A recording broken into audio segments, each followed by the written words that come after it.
Alright, and hey there Proxyians, and this is Proxify here, and guys, welcome back to another episode of The Legend of Zelda, The Wind Waker HD Let's Play. So if you guys have wondered about exactly how we actually got ourselves here to the Forsaken Fortress during the last episode, basically, we actually got ourselves both the sword and also with the shield, and also as well too, in the process, we did actually go and meet up with Tetra. It seemed like we already got ourselves completely captured by the Helmrock King, so we actually had to go and rescue her, and from that, Aryll also got captured as well too, and that's how exactly we had to get ourselves managed all the way over to the Forsaken Fortress for what is going to be happening. And for this episode, for I think all that we're going to be doing, I think within this episode, anyways, is that we actually have to go and turn off a whole bunch of different searchlights because if we try to go and reach out over to where Aryll is going to be, unfortunately the searchlight is going to go and spot us, and it will throw us into jail, which that is not going to be good. And same with the moblins as well, since they are basically the new enemies that are going to be here within our time. Now the Bokoblins, we actually did go and meet them during the time of when we were trying to reach out with Tetra, but we are going to be seeing these guys once again here. And we are unfortunately going to be swordless for the time being until we actually go and reach out over to the main door that actually does have the sword that we do need to go and basically retrieve on out of here. And I think we are going to be meeting up with Ganondorf a little bit later on within the Forsaken Fortress, but I don't think it's going to be happening here for this episode. That'll happen a little bit later on. But this is going to be all stealth-wise here within our time within the Forsaken Fortress. And as you guys can probably see, there's two different searchlights that are here. But you kind of want to actually kind of use these rupees as kind of like a guidepost, I guess, to kind of make sure that you don't have to get yourself spotted by these searchlights if you want to. But if you do, however, want to go and pick up with the red rupees, which I am going to be doing here for this time, you kind of want to make sure that you don't get yourself spotted within the searchlight. But you can actually just go and kind of just drop on the ground like that, and you can kind of make sure that you don't get yourself completely searched. But I think we should be fine. Wow, we didn't even have to go and really worry about all that too much right there. So that's perfect. Now, I kind of have like my own kind of way on how I need to go through here throughout this place because it's really not all that too difficult within our time because again there is going to be two different sections that we are going to be going and heading on into the Forsaken Fortress at least twice. This is literally the first time, but a little bit later on when we start getting like halfway into the game we will be coming back to here when we actually do have ourselves with the skull hammer. Now for right now what we actually do need to go and do is not head through this room because there is a moblin down that way and we do not really want to get ourselves spotted. But we have to go and head through this door. Now, there's not going to be any moblins, so that's going to be pretty nice. But if you actually do go and head on a little bit further down throughout this room here, there is going to be some mini blins. Now, don't go and actually walk on all the way throughout the actual room, or else you will get attacked by the mini blins. But I'm going to go and just kind of just scale around, or just kind of feel around the wall here, and I can be able to go and head up all the way into where the ladder is going to be, and that will actually take us right on over to our first type of chest that's going to be within our time in the Forsaken Fortress to give ourselves the compass that we do actually want. So let's go ahead and pick this up and make sure that we go and grab this as best as we can from here. Now, this is kind of the way that I normally kind of like going through within the Forsaken Fortress because we can actually go and turn off at least quite a bit of some of the different searchlights that are going to be happening. So we're just going to go and head through this room for the time being. And I think this will actually take us to the first of many of the searchlights. So all we have to do is just go and head through right through this room and we should basically be set for the time being. Yep, and there's the Helmrock King kind of just chilling in the distance there. But not to worry. We won't have to go and fight, well, basically go and face him just right away just yet. Because that will happen a little bit later on. But here we go. So now I think we're going to get ourselves a little bit of a talking point here with Tetra. Kind of basically just letting us know that there is going to be an enemy up there where the searchlights are going to be. And there is going to be some of these little torch type of fire sticks that we're going to be seeing around. And that is going to be kind of like our main go-to type of weapon for the time being since we are basically swordless right now. Let's go and pick this up. And so there's the Bokoblin right there. So now he's going to go and actually turn off the searchlight, and that's literally what's going to happen. Once the Bokoblin actually does see where we're going to be at, we can just be able to. He'll be able to go and just turn that off for us. Oh no, hold on. Let's go and make sure that we go and use this to our advantage. All right, and there we go. And 3 hits does the trick, and this man is already done and out. Okay, so he hasn't dropped a Joy Pendant yet, which that is one item that I kind of want them, or I kind of want to actually see from the Bokoblin, because then hopefully we can at least try to pick up as much of the Joy Pendants as we can for this series, because I do want to, however, try to get up to at least around 60 Joy Pendants so I can actually be able to get myself the Hero Mask, which that is something that I have tried to plan on doing for me to actually go and grab out on this series. So here's another chest that we can go on and grab, and this is actually going to give us ourselves the good old dungeon map. So now we're kind of getting ourselves into the right type of path that we are going to be heading on over to. So we just need to just keep on heading right through this door, and we don't have to worry about anything else that is going to be here for the time being. So there we go. So we got ourselves that dungeon map. And I think right in this place, this is going to be the jail cell. So unfortunately, right now we can't really go ahead inside that area just yet because we haven't got ourselves captured. But there is a little secret passageway that you can go and head on through that one part of the area. And I think you can find yourself a heart piece, if I recall. Or we have to kind of wait a little bit later for it. But I will actually be, however, will be getting myself captured at some point, but just not right now because I want to go and make sure that I go and basically find ourselves by getting the crate first. Because we need the crate so that we can actually be able to come back to that one part of the section to the door that's going to be around at some point. Because we do need one of those main doors to hopefully at least take us to the place that we actually do need. Alright, now here we go. So we'll make sure that this guy is doing his thing. Alright, there we go. Let's go make sure that we go and pick this up. Hey! That's not fair. There we go. Take that, dude. I wasn't ready yet. There. Take this. There he goes. And he's finished. Can I at least get some health from this dude? Thank you. Yeah, and they also drop hearts as well. Sometimes. Not all the time, but they will. And I think that is about does it here. So... yeah, so it looks like we're kind of almost in the exact same type of area when we're coming through on turning off like the first searchlight. So we're kind of like on the right track. So it's not too bad. So we got ourselves the dungeon map, got ourselves the compass, and now we can just go and just keep on heading through this door, and we should be somewhat okay as well. I think we have to go and probably do a little bit of some jumping here and there, but not too much. Yeah, because I think this is where we kind of need to make sure that we actually go and get this as perfectly as we can. Woo! No! Oh, oh great. Hold on. Let's go and actually make sure that we grab this chest as well, too, in the process.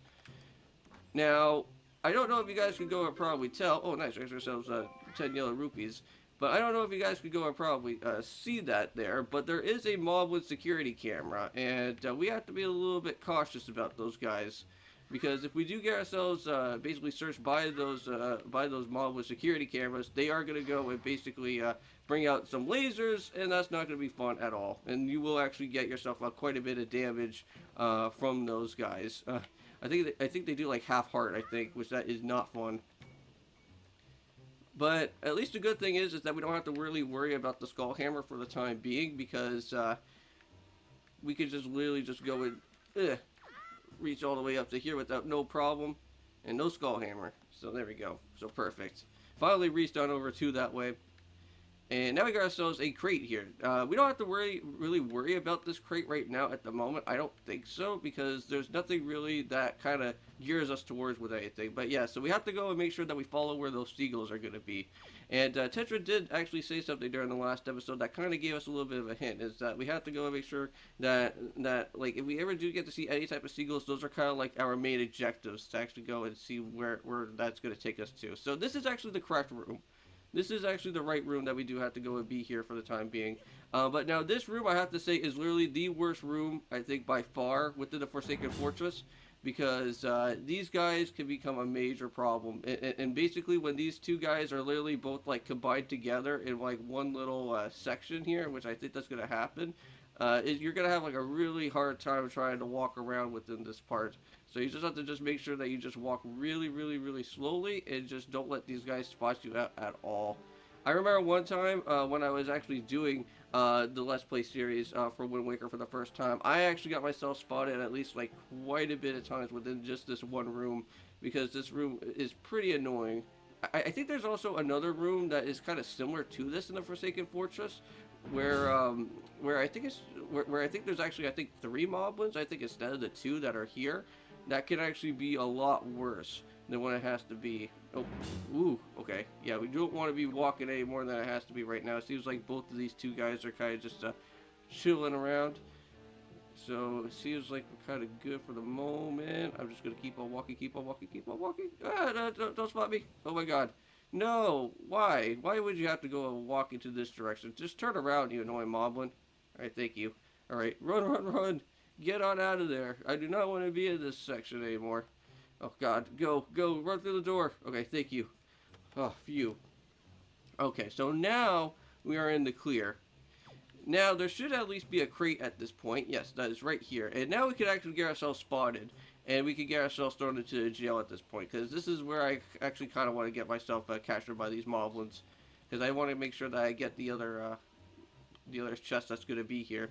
Now, make sure that you do not run into the crates. Because if you actually do run into the crate, you will actually break it. And that would not be good at all.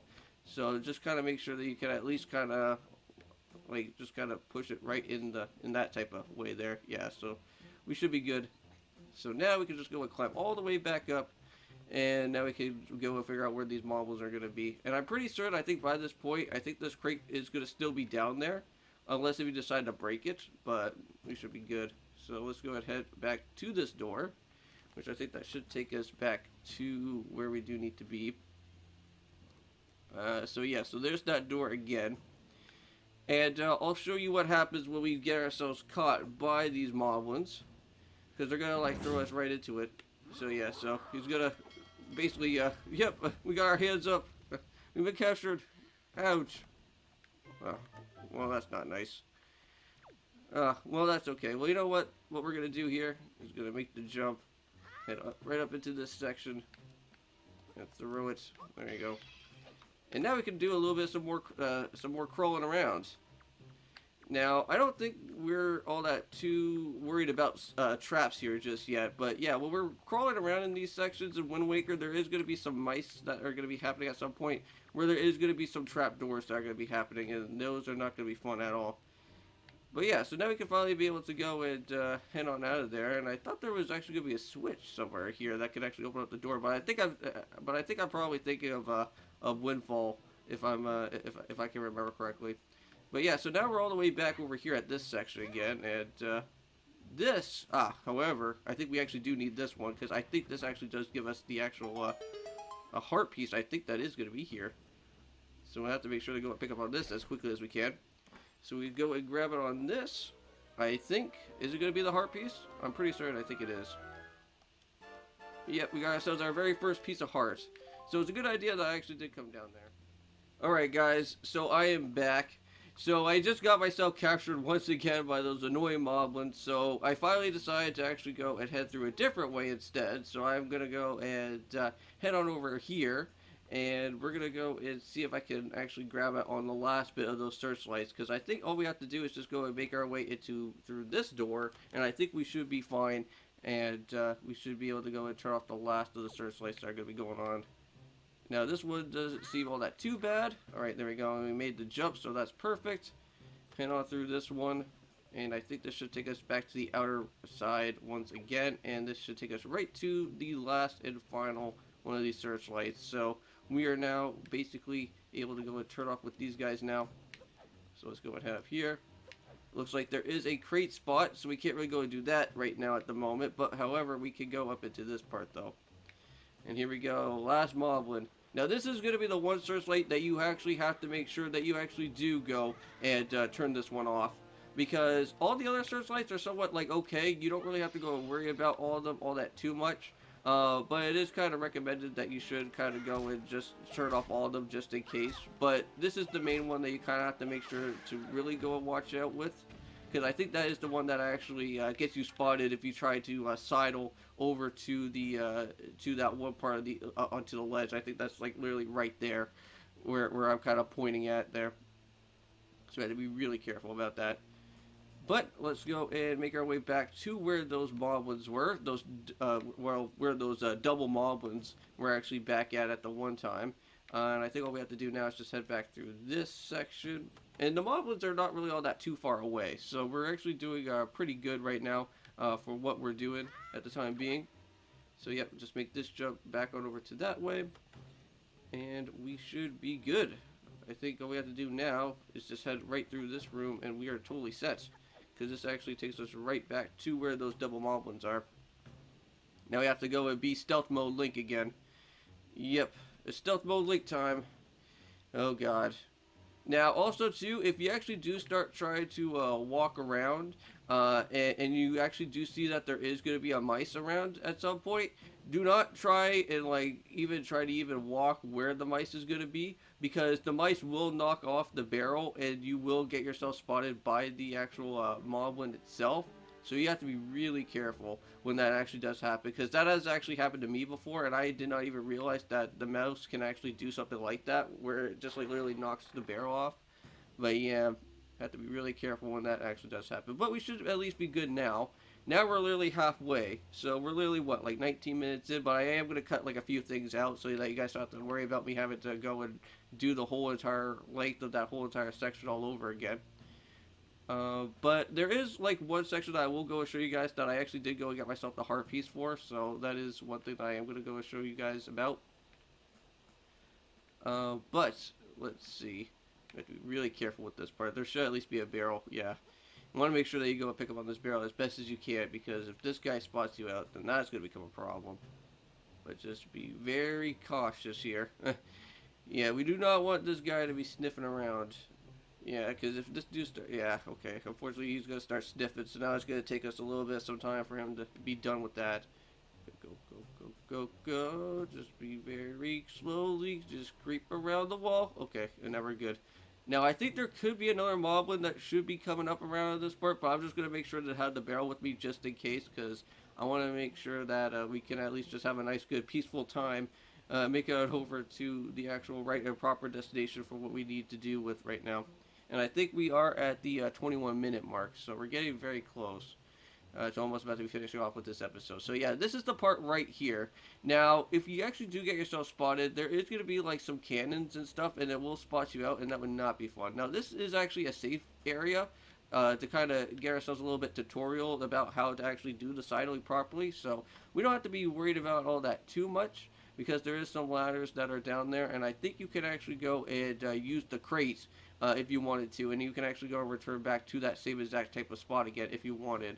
I could actually go and do that right now if I wanted to, but I don't think I'm going to really go and worry about it all that much, because since we already went and turned off with the searchlights, I don't really need to go and worry about that now. But now, this part here, this is where you actually do need to make sure that the searchlights do get turned off, because if any of those cannonballs try to hit you, you will fall off, and that would not be good. Or even get spotted by the searchlight. So now, here we are. So now we get ourselves the sword, and this guy actually does have a shield. Oh, yep, there it is. Hey, let's go pick it up. Oh, no. Well, that's just great. Oh, God. No, no, no, no, I want the sword back. All right, thank you. Oh, so now we got the sword back, and ouch. All right, you know what? I'm ready. I'm ready to take you on. Shield Bokoblin, let's go. And you're finished. Okay, and that is how we get it done. And the battle is already completed with that. So not too shabby at the slightest. Okay, now I think all that we have left is this door that's going to be here. And I think this is going to take us, I think, to another section that I think we have to do a little bit of some more stealthing around, do we? Nope, I think we're safe. So this is where I'm going to probably go and end off the episode almost here, just like almost right about around it this time soon. But there's Aryll. Hey, so Aryll has been rescued. We're here to save the day. But I don't think it's going to be that easy. Yeah, Link has something going on that he kind of thinks what's going to be happening. Yep, the Helmrock King. It's here. Now, this is where I think everything starts getting flooded, right? Or is that going to happen a little bit later? Uh-oh. Oh, no, that's not good. So, yeah, so it's not going to get flooded just yet. That's going to happen a little bit later. But for right now, we're going to be meeting up with Ganondorf. Yeah, I know that we haven't really got to see that guy yet at all. But now it's going to be finally time where we actually are going to be seeing him for a little bit. Even though that we can't really go and do anything about it right now. But this is where Ganondorf has been kind of laying low for a little bit in here.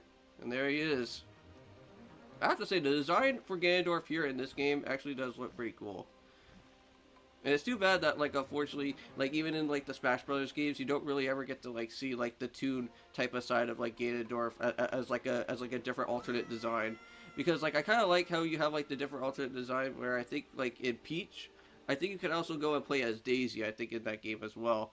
And then I think as for, like, Olimar, you could also play as Elf as well, which I do like Elf. Elf is a great character. I think he's a part within Pikmin 3, I think. But it kind of sucks that you don't really have like an alternate design for like something like that for like Zelda or like Ganondorf to be like in the Toon version of Wind Waker. But yep, so now we actually do get to go and search that there is the King of Red Lions that is going to be here, and we don't really know exactly about too much about who the King of Red Lions is just yet, but that will be happening a little bit later on. But he's going to be our little boat buddy for the time being. He's going to be the one that's going to be helping us get ourselves all traveled around here. And looks like we're finally at Windfall Island now. So I don't know what exactly has happened here. But, well, you have come to your senses yet. Whoa. Hey, you're surprisingly dull-witted. Uh, yeah, I would be terrified too if there was a talking ship. So did I startle you? I suppose that was only natural as wide as the world is I. But I am the only boat upon who that can only speak the words of men. But I am the king of red lions. Do not fear. I am not your enemy. Huh, interesting. So, Prox, I've been watching you since that you went for the Forsaken Foretress to rescue your sister, but I understand that your desire to protect your sister could give you the courage to fearlessly stand up to anything. But such a bold attempt and foolhardy. Now, the King of Red Lions does have like quite a bit of other features that we are going to be seeing at some point, but for right now, since we don't really have anything for grapple hook wise or even bomb wise, we can't even like literally use any of the features for that. Now, originally, I think in the original GameCube game, if you actually did have the Tingle Tuner with you, you could actually be able to go and use the bomb feature a little bit more to your liking, and you can actually like kind of use the Game Boy Advance to kind of like pinpoint exactly where you can like put where all the bombs are going to be, I think, or something like that. I can't really recall exactly on how the Tingle Tuner worked.